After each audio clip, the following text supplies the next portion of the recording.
오늘 함께 큐티할 본문 고린도전서 9장 19절에서 27절까지의 말씀입니다. 내가 모든 사람에게서 자유로우나 스스로 모든 사람에게 종이 된 것은 더 많은 사람을 얻고자 함이라.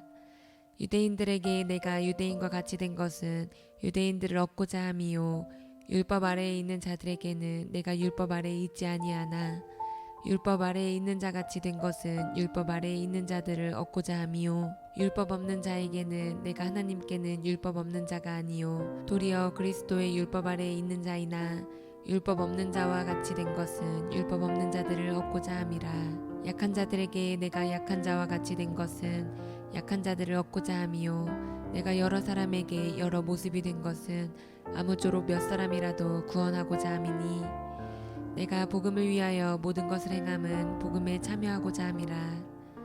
운동장에서 다름질하는 자들이 다 달릴지라도 오직 상을 받는 사람은 한 사람인 줄을 너희가 알지 못하느냐. 너희도 상을 받도록 이와 같이 다름질하라. 이기기를 다투는 자마다 모든 일에 절제하나니 그들은 썩을 승리자의 관을 얻고자 하되 우리는 썩지 아니할 것을 얻고자 하노라. 그러므로 나는 다름질하기를 향방 없는 것 같이 아니하고 싸우기를 허공을 치는 것 같이 아니하며 내가 내 몸을 쳐 복종하게 함은 내가 남에게 전파한 후에 자신이 도리어 버림을 당할까 두려워함이로다. 아멘. 우리는 지난 이틀간 본문을 통해서 바울이 고린도 교회에서 사역할 당시에 사례비를 받지 않았던 이유에 대해 살펴보았습니다. 그 이유는 첫째, 바울이 고린도 교회에 사례비나 물질의 후원을 요구했다라면 혹시나 당시 유량 웅변가들처럼 바울도 자신의 이익과 명예를 위해 복음을 전하는 것이 아닐까 오해받을 수 있었기 때문입니다. 그렇게 된다면 바울이 전하는 이 복음의 순수성이 왜곡되어 전해질 수 있었기 때문이죠. 그리고 사례비를 받지 않았던 두 번째 이유는요, 복음을 전하고 교회를 세우는 일이 예수님께 받은 부득불할 일, 즉 사명이었기 때문입니다. 바울은 자신이 했던 모든 일이 예수님의 명령을 받아 그저 순종했던 것이기 때문에 사례비를 받을 수 있는 권리를 내세우지 않았었던 것입니다. 이 두 가지 이유로 바울은 고린도 교회로부터 사례비를 받지 않았습니다. 이렇게 교회의 재정적인 후원 없이 사역하는 것은 쉬운 일이 아니었습니다. 엄청난 수고를 요구하는 일이었죠. 그러나 이렇게 했을 때 장점도 있었습니다. 그것은 바울이 어디에도 얽매이지 않고 자유롭게 사역할 수 있었던 것입니다. 당시의 교회나 기관으로부터 후원을 받으면 그 교회와 기관으로부터 얽매여야 했습니다. 사실 당연한 일이죠. 사례비와 후원을 받는다는 것은 당연히 고용되었다는 것을 의미하기 때문에 다른 어떤 곳보다 최우선적으로 그 사례를 받는 곳에 요구를 들어주고 그곳을 위해 살아야 하는 것입니다. 그러나 바울은 고린도 교회 성도들에게 사례비를 받지 않음으로써 그곳으로부터 얽매이지 않고 독립적일 수 있었습니다. 이 말은 고린도 교회 일부 성도들에게 끌려다니지 않고 주님이 명령하실 때마다, 성령님께서 감동을 주실 때마다 그곳에 순종하여 사역할 수 있었다는 것을 뜻합니다.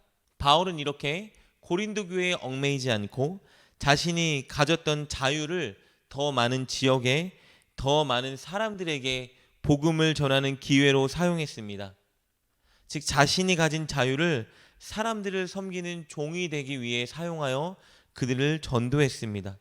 왜냐하면 그렇게 많은 이를 섬기고 전도하여 그들을 구원의 길로 인도하고 싶었기 때문입니다. 우리 19절 말씀입니다. 내가 모든 사람에게서 자유로우나 스스로 모든 사람에게 종이 된 것은 더 많은 사람을 얻고자 함이라. 바울은 자신이 가졌던 자유로 유대인 그리스도인, 비유대인 그리스도인, 그리고 연약한 그리스도인들을 섬기며 그들에게 복음을 전했습니다. 우리 20절부터 22절까지 말씀이 그것을 보여주고 있는데요. 말씀을 살펴보도록 하겠습니다. 유대인들에게 내가 유대인과 같이 된 것은 유대인들을 얻고자 함이요, 율법 아래에 있는 자들에게는 내가 율법 아래에 있지 아니하나 율법 아래에 있는 자같이 된 것은 율법 아래에 있는 자들을 얻고자 함이요, 율법 없는 자에게는 내가 하나님께는 율법 없는 자가 아니요 도리어 그리스도의 율법 아래에 있는 자이나 율법 없는 자와 같이 된 것은 율법 없는 자들을 얻고자 함이라. 약한 자들에게 내가 약한 자와 같이 된 것은 약한 자들을 얻고자 함이요 내가 여러 사람에게 여러 모습이 된 것은 아무쪼록 몇 사람이라도 구원하고자 함이니. 바울은 먼저 유대인을 구원하기 위해서 유대인을 존중하고 섬겼습니다. 유대인의 가장 큰 특징은 율법을 중시한다는 것이죠. 그래서 그들은 특히 할례, 음식법, 절기를 무조건 지키는 자들이었습니다. 그런데 사실 이것들이 구원을 주는 요소는 아니었죠. 예수님이 십자가에 달려 죽으신 이후로는 우리는 예수님을 믿는 믿음으로 구원받게 되었습니다. 그러니 유대인들이 지키고 있는 그 율법들, 특히 할례, 음식법, 절기 같은 것들은 더 이상 지키지 않아도 되는 것입니다. 그런데 바울은 유대인과 만날 때마다 그들이 지키는 율법을 존중하고 따랐습니다. 그것이 비록 구원을 주는 요소는 아니었지만 그들이 전통을 지키며 하나님을 경외하는 것을 존중하고 따랐던 것입니다. 왜 그랬을까요? 그렇게 해서 그들에게 복음이 잘 전해지고 그들이 구원받을 수 있도록 인도하기 위해서였습니다. 그러나 반면에 율법이 없는 자들, 비유대인인 이방인들에게 그들의 문화를 존중하며 그들을 섬겼습니다. 바울은 그들에게 유대인들이 지키는 할례, 음식법, 절기 같은 것들을 요구하지 않았습니다. 그것이 꼭 구원을 위한 요소가 아니었기 때문이죠. 그리고 죄가 아닌 경우에는 그들의 문화를 존중해 주면서 그들이 예수님의 가르침과 정신을 따르도록 설득하고 독려했습니다. 그렇게 한 이유는 그들에게 복음이 더 잘 전해지고 그들이 구원받는 자리에 서게 하기 위해서였겠죠. 그리고 약한 자들을 위해서 그들의 편에 서서 그들의 사정을 이해해주며 그들을 가르쳤습니다. 여기서 약한 자라는 것은요, 고린도전서 8장에 나와 있는 복음에 대한 올바른 이해를 갖지 못한 그리스도인들을 말합니다. 그들은 우상의 신전에서 음식 먹는 문제로 시험 들고 마음이 상했던 대부분의 고린도 교회 성도들입니다. 바울은 그들을 다그치지 않고 그들의 형편과 입장과 처지를 이해하면서 그들을 가르치고 섬겼습니다. 그렇게 했던 이유는 그들에게 복음이 더 잘 전파되고 그들이 구원받는 자리로 인도될 수 있기 때문이었습니다. 바울은 이렇게 낮아져서 그들을 섬기고 존중하며 복음을 전했습니다. 그 이유는 22절에 기록된 것처럼 그들을 구원의 길로 인도하기 위해서였고 또 그들과 함께 복음이 주는 혜택을 나누고 싶었기 때문입니다. 23절 말씀 이렇게 기록되어 있습니다. 내가 복음을 위하여 모든 것을 행함은 복음에 참여하고자 함이라. 여기서 복음에 참여한다라는 말을 원어로 보면요, 복음을 공유한다, 복음을 나눈다라는 뜻입니다. 이것은 복음이 주는 혜택과 은혜를 함께 공유한다는 의미인 것입니다. 바울은 자신이 복음을 통해 얻은 구원, 기쁨, 능력 이런 것들을 사람들과 나누고 싶었기 때문에 그들을 존중하고 그들을 섬기는 종이 되어 그들에게 복음을 전했던 것입니다. 이렇게 바울은 영혼 구원을 위해서 자기의 자유와 권리를 제한하며 절제했습니다. 오히려 자기의 자유와 권리를 그들을 섬기고 그들에게 복음을 전하는 기회로 사용했던 것입니다. 그리고 이제 고린도 교회 성도들에게 자신처럼 자유와 권리를 제한하며 절제하라고 권면합니다.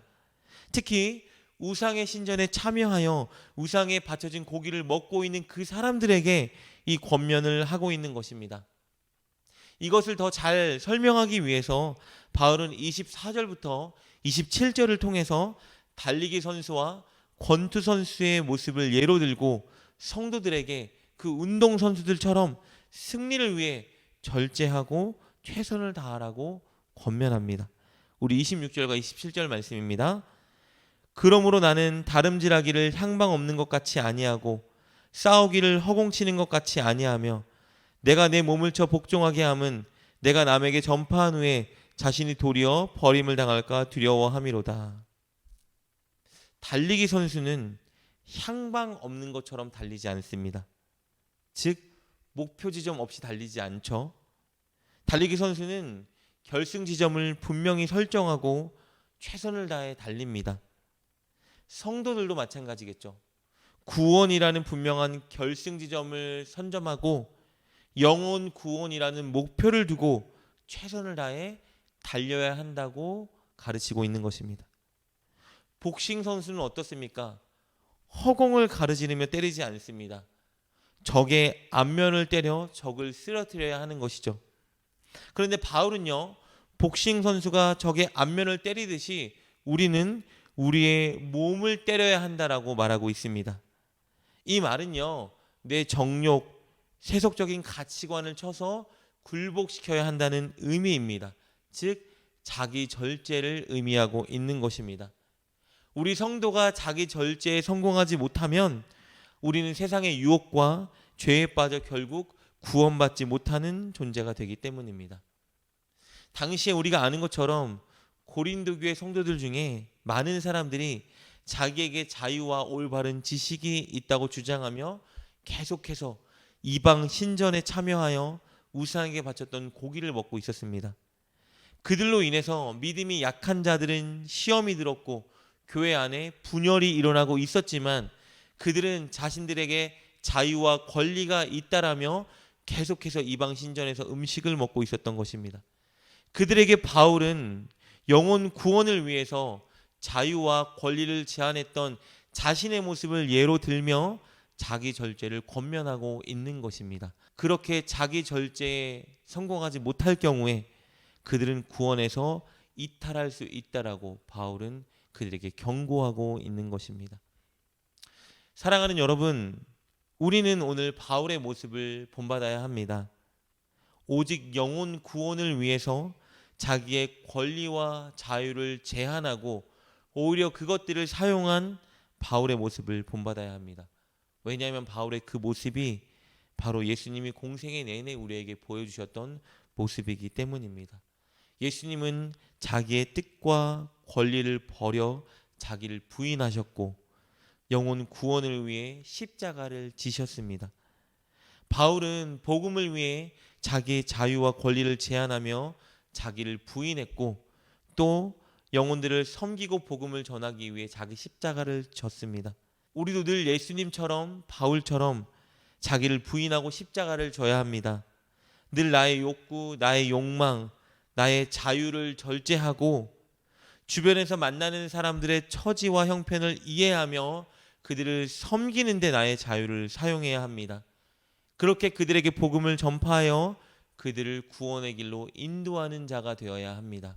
꼭 그렇게 자기를 부인하고 십자가를 지는 여러분 되실 수 있기를 주님의 이름으로 축복합니다. 기도하겠습니다. 하나님, 우리가 바울처럼 늘 자기를 부인하고 십자가를 지는 삶을 살게 하여 주옵소서.